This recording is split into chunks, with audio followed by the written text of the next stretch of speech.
तर राम राम मंडळी, जय खानदेश. स्वागत आहे तुमच्या आपल्या तिसऱ्या मिनी ब्लॉग मध्ये. तर मस्त सकाळ सकाळी दुकानावर येऊन गेलो, मस्त दुकान वगैरे रचून घेतलं. मग काय म्हटलं, बघू आपण आपली रेती वगैरे टाकलेली भाऊने.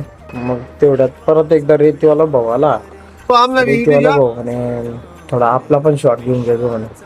आपलं ठीक आहे. मग भाऊने एकदम मस्त पद्धतशीर रेतीचं ट्रॅक्टर वगैरे तिथं मध्ये टाकलं आणि रेती उपसायला चालू केली.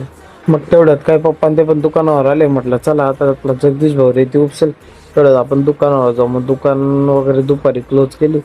मग आलो तिकडं, तेवढ्यात बघतो तो काय भाऊ खड्डे खणायचं काम परत चालू होऊन गेलं. तर मग तिथं एक मूड होती, ती मूड एकदम जिद्दी होती. ती मूड निघायचं नाव घेतच नव्हते. म्हणजे काय करू काय करू.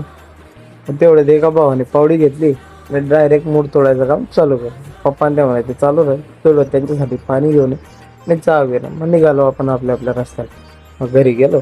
घरी जाऊन मस्तपैकी म्हटलं चला हांडा वगैरे भरून घेतला आणि मस्तपैकी थर्मासमध्ये चहा वगैरे घेऊन घेतली. म्हटलं चला आता आपण आपल्या आपल्या रस्त्याला लागू.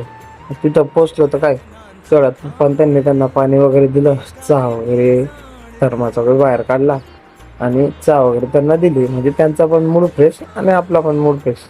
तेवढ्यात पप्पा ते बोलले म्हणे ते आपल्या औदुंबराचं झाड काढलेलं आहे, ते आपल्याला मंदिरात सोडायचं. म्हटलं ठीक आहे.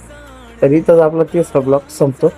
ब्लॉग आवडला तर जास्तीत जास्त शेअर करा, लाईक करा आणि तुमच्या भावाला पण सपोर्ट करा. जय खानदेश.